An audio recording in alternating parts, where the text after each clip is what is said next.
singing low while I pop a bottle off of ya. Chain swinging, clang clang, and it costs a lot. Bitch, I'm always at the guala, yeah, and you are not badass beat. Keep on going till you hit the spot. Whoa, I'm a big bag hunter with the bow. She got a big bed, number drop it low. Mama called me and she happy with the grow. Never ever fall for a thotty, that's a no. Assalamualaikum warahmatullahi wabarakatuh. Perkenalkan, nama saya Jarwali Sabana. Saya dari kelas 10-2. Saya dari SMA N1 Pangalansung. Di sini saya akan menjelaskan tentang gaya hidup berkelanjutan. Hidup berkelanjutan juga bisa dilakukan dengan cara mengolah sampah sendiri, misalnya sampah organik dikelola menjadi kompos yang bermanfaat bagi tanaman, atau mengelola plastik kemasan menjadi eco-brick yang bisa digunakan sebagai bahan baku perabotan rumah dan lingkungan. Akhir-akhir ini kemudian masyarakat terhadap kelestarian lingkungan semakin meningkat. Semakin banyak gerakan yang dilakukan untuk melestarikan lingkungan. Maklum saja, dampak perubahan iklim semakin nyata dirasakan. Tak heran jika semakin banyak masyarakat yang melakukan perubahan gaya hidup menjadi ramah lingkungan. Salah satu gaya hidup ramah lingkungan yang sering digunakan akhir-akhir ini adalah gaya hidup berkelanjutan. Gaya hidup ini sangat ramah lingkungan. Tak heran, konsep ini semakin gencar disosialisasikan hingga ke satu pendidikan. Suatu pendidikan di dalam hal ini di sekolah ikut serta menegakkan gaya hidup berkelanjutan kepada siswa-siswanya. Siswa diminta melakukan gaya hidup berkelanjutan ini. Artikel ini selanjutnya akan membahas bagaimana cara menerapkan gaya hidup berkelanjutan pada siswa. Tentang gaya hidup berkelanjutan. Apa itu gaya hidup berkelanjutan? Mengapa gaya hidup berkelanjutan itu penting dilakukan oleh siswa?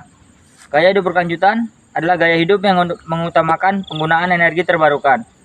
Gaya hidup berkelanjutan berusaha memenuhi kebutuhannya tanpa mengubah atau mengurangi sumber energi bagi generasi berikutnya. Gaya hidup berkelanjutan ini tercermin dalam bagaimana memilih produk, perilaku, dan aktivitas yang lebih meminimalisasi sumber energi yang terbarukan dan menghasilkan energi kotor yang merusak lingkungan. Ini sebabnya gaya hidup berkelanjutan sangat ramah lingkungan. Lalu mengapa sangat penting mengajak siswa untuk melakukan gaya hidup berkelanjutan? Pertama, siswa adalah generasi penerus bangsa di masa depan. Jika generasi penerus ini sudah terbiasa melakukan gaya hidup berkelanjutan, masa depan kelestarian lingkungan akan semakin cerah. Kedua, sebagai bagian dari pelaksanaan SDGs atau Sustainable Development Goals yang menjadi acuan pembangunan bangsa Indonesia, termasuk dalam bidang pendidikan, salah satu tujuannya adalah melakukan pencegahan perubahan iklim yang bisa dilakukan dengan penerapan gaya hidup berkelanjutan ini. Ketiga, memupuk kecintaan terhadap lingkungan sekitarnya. Gaya hidup berkelanjutan adalah wujud kecintaan terhadap lingkungan sekitar. Konsumsi yang dilakukan dengan merusak lingkungan sekitar. Keempat, agar siswa bijak dalam menggunakan energi yang ada, gaya hidup berkelanjutan yang mendorong siswa untuk lebih bijak dalam menggunakan energi, lebih memilih energi yang terbarukan untuk meminimalisasi energi terbarukan.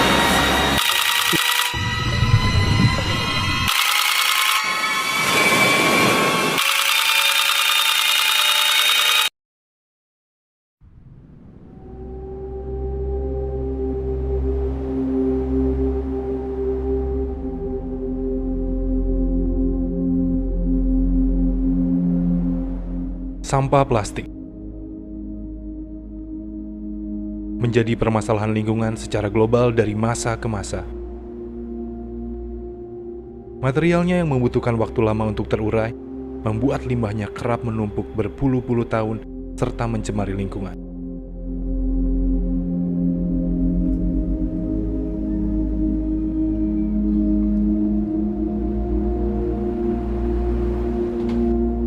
Dari data Jampek pada tahun 2015, Indonesia sempat menempati peringkat kedua penyumbang sampah plastik di dunia.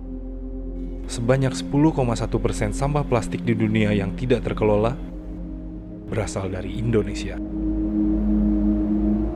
Data Dinas Lingkungan Hidup DKI Jakarta di tahun 2019 menunjukkan sampah DKI Jakarta dalam satu hari bisa mencapai 7.500 ton.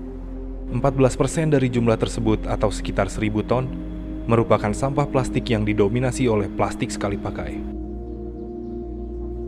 Polemik sampah plastik ini berujung pada kebijakan pemerintah DKI Jakarta yang melarang penggunaan kantong plastik mulai 1 Juli 2020. Peraturan Gubernur nomor 142 tahun 2019 mengatur tentang kewajiban penggunaan kantong belanja ramah lingkungan pada pusat perbelanjaan dan toko swalayan serta pasar rakyat.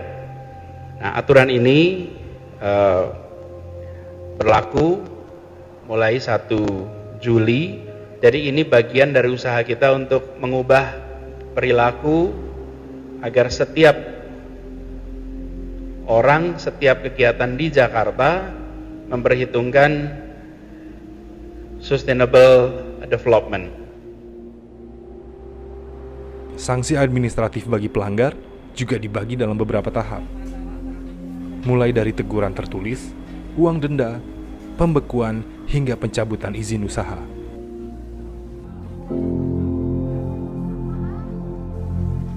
Kami mendatangi salah satu pasar tradisional di Bilangan, Jakarta Selatan, untuk melihat seberapa efektifkah pelarangan penggunaan kantong plastik ini di masyarakat.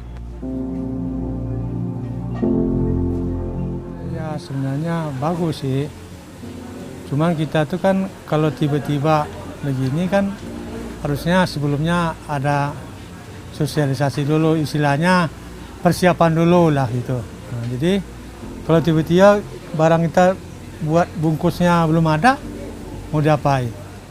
Saya plastik yang dulu masih ada sih, cuman sekarang saya udah pakai koran dulu, sementara beli yang saon-saon. Kalau yang beli banyak-banyak kan dikumpul-kumpulin di koran, nih segini, ini dikit-dikit kan, dikumpulin jadi satu, ya saya suruh beli 3.000. Nah setelah itu saya bilangin sama dia, tolong kalau setiap hari ke pasar, tolong dibawa tas. Oh, Bapak juga mengimbau ke pembeli? Iya, jadi supaya Awalnya kan karena sebelum-sebelumnya memang kita udah biasa, apalagi masyarakat Indonesia kan udah biasa pakai kantong kresek ya. Jadi kayak, kita harus bawa kantong plastik sendiri ya. Jadi memang kalau belanja kemanapun aku pasti selalu, meskipun dari mulai hari ini sih sebenarnya udah beberapa bulan yang lalu, apalagi sebelum PSBB juga udah bawa kantong sendiri. Nah, dibilang menyulitkan enggak, tergantung pribadinya sendiri ya. Kalau memang karena kan kita lihat sendiri sampah plastik di mana-mana ya. Jadi daur ulangnya juga susah dan sebagainya. Jadi ya memang dari pihak masyarakatnya sendiri yang harus lebih paham ya. Ini kan baik buat kita semua gitu. Jadi aku rasa nggak masalah sih.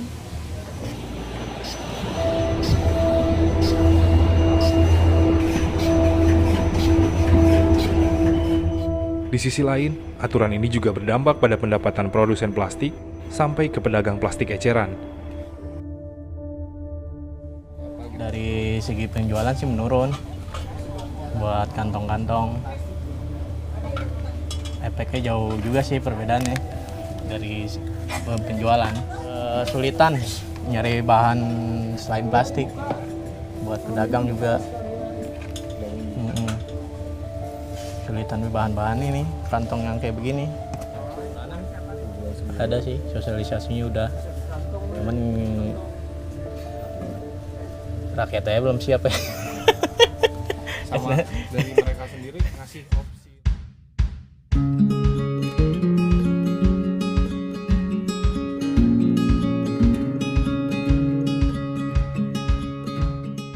Berbeda dengan The Bulk Store & Co, toko yang menerapkan konsep berbelanja tanpa plastik sejak awal dibuka ini menyambut kebijakan pemerintah Provinsi DKI ini dengan baik. Sebenarnya kita kan memang memberikan sebuah solusi dengan adanya atau tidak adanya peraturan itu sih sebenarnya. Cuman kita senang banget. Dengar-dengar sih katanya peraturan ini dari 2018 udah dianangkan lah ya, maksudnya udah dibicarakan gitu. Kalau bisa lebih cepat ya pasti lebih bagus, karena yang namanya melarang penggunaan kantong plastik itu tuh nggak praktis banget buat kebanyakan orang. Jadi pasti butuh waktu yang sangat lama buat mereka adaptasi gitu. Mungkin mereka lupa, mungkin jadi nggak praktis banget sih untuk konsumen. Cuman harus mulai sih sedini mungkin Dan untuk kita sendiri, kita memang dari awal itu udah tidak memakai kemasan single use plastik gitu ya. Tidak hanya kantong kresek. Jadi memang isu lingkungan itu terutama